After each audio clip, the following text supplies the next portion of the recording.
అలవాటు. మమ్మల్ని మాటలని 10 మందిలో చులకన చేసే అలవాటు. మాధవ్ గారు, అసలు ఎందుకు ఈ గొడవంతా? సీసీ కెమెరాలు చెక్ చేస్తే తెలుస్తుంది కదా. అనవసరంగా ఒకరి మీద ఒకరు నింద వేసుకోవడం బాగోదు కదా.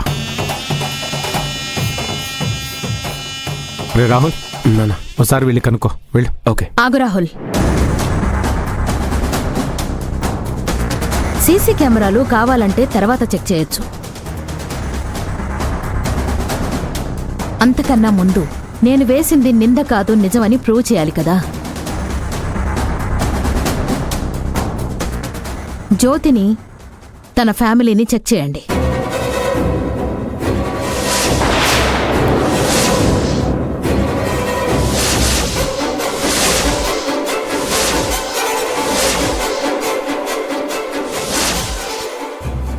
మమ్మల్ని మాత్రమే ఎందుకు చెక్ చేయాలి? ఇక్కడున్న అందరినీ చెక్ చేయండి. అమ్మా, ఏంటిదంతా? వదిలే అమ్మా. వదిలేదే లేదు. అటో ఇటో తేలిపోవాలి.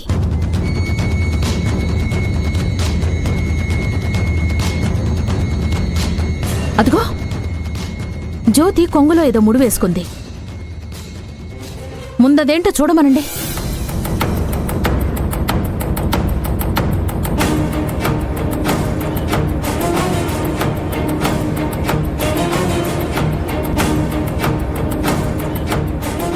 మమ్మల్ని దొంగల్ని చేయాలని మీరు ఎంత ప్రయత్నం చేసినా అది నెరవేరదు మేడం.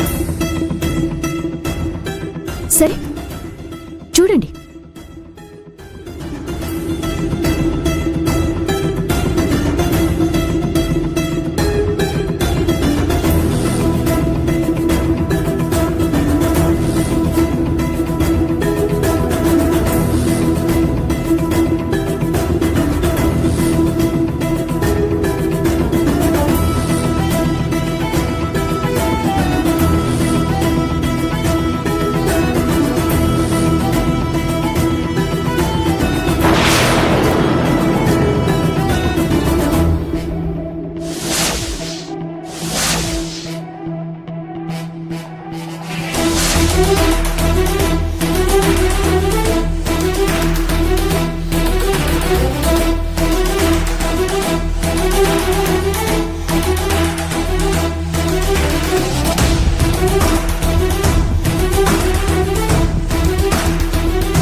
ఇప్పుడేమంటారు మేడం?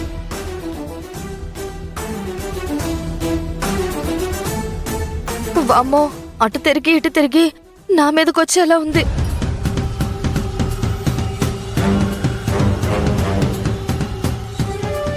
అయ్యయ్యో, ఎంత పెద్ద అపశకునం, ఎంత పెద్ద అపశకునం. పెళ్ళయ్యాక రాహుల్, అభి కలిసిమెలిసి కాపురం చెయ్యాలని ఈ కళ్యాణం జరిపిస్తూ ఉంటే మంగళసూత్రం కనబడకుండా పోయిందంటే పాపం వాళ్ళ పెళ్లికేమైనా దోషముందేమో. లలిత, నువ్వేం మాట్లాడుకో.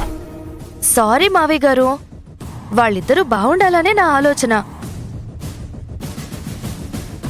దోషం ఏవైనా ఉంటే పరిహారం చేయించుకోవచ్చు కదా అని. అవన్నీ తర్వాత. మా మీద దొంగ అని నింద వేసి మా జ్యోతమ్మని చెక్ చేశారు కదా, మిగతా అందరిని కూడా చెక్ చేయండి.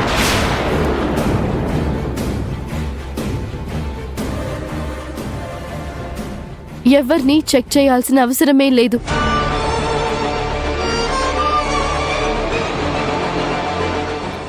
తాళి ఇక్కడే ఉంది.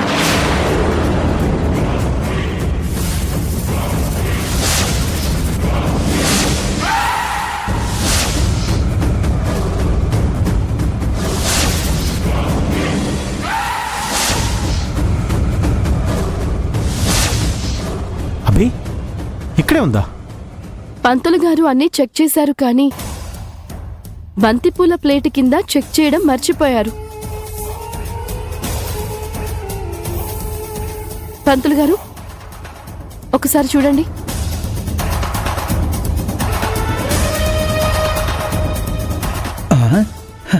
ఇక్కడే ఉందయ్యా.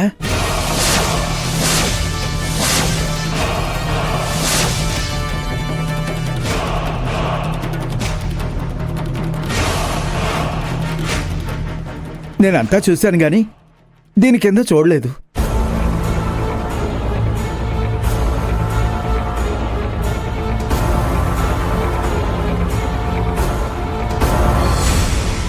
ఇప్పుడే ఉంటావమ్మా, జ్యోతి వాళ్ళ మీద నింద వేశావు.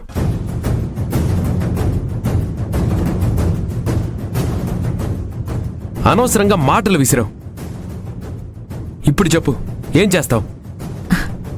రాజీవ్, తాళి కనిపించడం లేదని పంతులు గారు అన్నారు. జ్యోతి వాళ్ళ నాన్న కూడా ఇక్కడ లేరు కదా, అందుకే అలా అన్నాను. ప్లీజ్ మేడం, ఇంకా వదిలేయండి.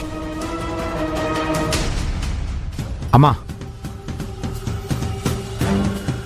జరిగింది ఏదో జరిగిపోయింది. దైవ కార్యం ఎవరూ మనసులో పెట్టుకోకుండా ప్రశాంతంగా ఉండండి. పంతులు గారు, తాళి దొరికింది కదా, ఇక మీరు కళ్యాణం జరిపించండి. నేనేం చేసినా సక్సెస్ కావడం లేదేంటి? ఈ ప్లాన్ కూడా ఫెయిల్ అయ్యింది. కళ్యాణం ఆపలేకపోయాను. ఛ! అయినా నేను తాళి అక్కడెక్కడో దాచిపెడితే ఇక్కడికెలా వచ్చింది?